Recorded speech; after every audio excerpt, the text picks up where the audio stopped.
गेल्या काही दिवसांपासून दडी मारलेल्या पावसाने आता पुन्हा पुनरागमन केलंय। पहाटेपासूनच मुंबईसह परिसरात जोरदार पाऊस सुरू आहे।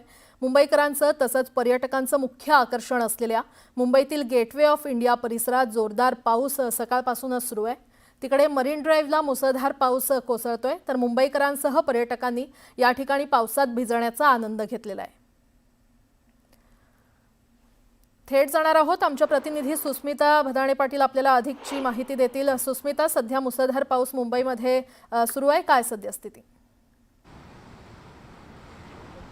खरं तर मुंबईमध्ये मुसळधार पाऊसही सुरू आहे आणि आता भरतीला सर्वात मोठ्या लाटा या आज उसळायला सुरुवात झाली आहे। 12:42 या हायटाईडला सुरुवात झालेली आपण पाहतोय। दादर चौपाटी परिसरात मी आहे आणि वाऱ्याचा वेग हा प्रचंड वाढलेला देखील पाहायला मिळतो आहे।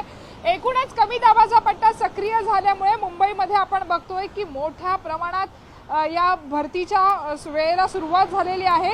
साधारणपणे आपण जर बघितलं तर कालपासूनच या उंच लाटा उसळायला सुरुवात झालेली आहे आणि त्याचा थेट परिणाम आपल्याला मुंबईतील अनेक किनारी भागांमध्ये पाहायला मिळतो आहे।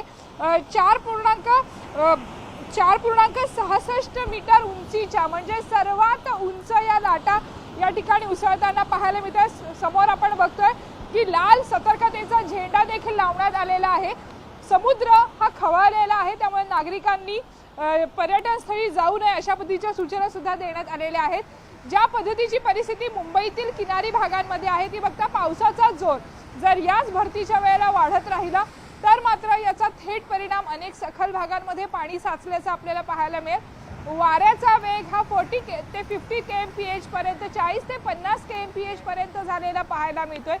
वरळी वांद्रे सिलिंग अगदी दिसेनासा होतोय। समोर आपण बघतोय की वांद्रे परिसर हा आहे आणि वांद्रे परिसर माहीम परिसरातील जे कोळीवाडे आहेत, सायन कोळीवाडा असेल, त्याचबरोबर वरळी कोळीवाडा अशा परिसरांमध्ये सुद्धा या वेळेमध्ये मोठ्या प्रमाणात पाणी शिरत असतं आणि तशाच पद्धतीचं चित्र आपल्याला पाहायला मिळतंय।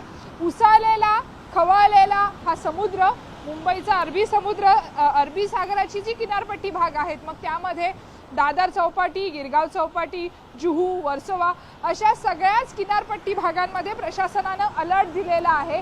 काही अंशी मुंबईतील पावसाचा जोर आता कमी झालेला आहे, परंतु सकाळच्या वेळेमध्ये जर आपण बघितलं तर हा पावसाचा जोर प्रचंड होता।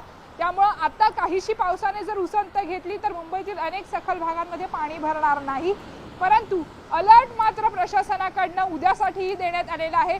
उद्या देखील अशाच पद्धतीने वीकेंड आहे, त्यामुळे अनेक लोक सागरी भागांमध्ये येत असतात, त्यांना सुद्धा सागरी किनाऱ्यापासून लांब राहण्याच्या सूचना दिलेल्या आहेत। संपूर्ण राज्यामध्ये मान्सून बदललेला आहे, मान्सूनचं स्वरूप बदललेलं आपल्याला पाहायला मिळतंय। सुस्मिता, प्रशासनाकडून आता काय नेमक्या सूचना देण्यात येत आहेत पर्यटकांना किंवा नागरिकांना? खरं तर आपण बघतोय की पर्यटकांनी किनारी भागात येऊ नये या सूचना दिलेल्या आहेत। त्याचबरोबर ज्या ज्या ठिकाणी सीफेस आहेत तिथे अशा पद्धतीचे लाल झेंडे हे लावण्यात आलेले आहेत। या झेंड्याचा जो वेग आहे, वाऱ्याचा वेग या ठिकाणी किती आहे हे पाहायला मिळतंय। समोर आपण जर लांब बघितलं तर लांब आपण बघतोय ती माहीम सगळं कोळीवाडा आहे, माहीमचा सगळा हा परिसर आहे। मुंबईतील अगदी खोलगट हा भाग म्हणावा लागतो, समुद्राच्या अगदी नजीकचा हा परिसर। या परिसरामध्ये सुद्धा ज्या वेळेला अशा उंच लाटा उसळतात त्याचा थेट परिणाम आपल्याला पाहायला मिळतोय आणि साधारणपणे आपण जर बघितलं 4.67 मीटर उंचीच्या या उंच सागरी लाटा आपल्याला पाहायला मिळतात। या लाटांसोबत अनेकदा कचरा देखील बाहेर फेकला जातो। खरं तर समुद्राची ही जी वेळ आहे या वेळेमध्ये अनेक जे नाविक आहेत त्यांना सुद्धा अडवण्यात येतं।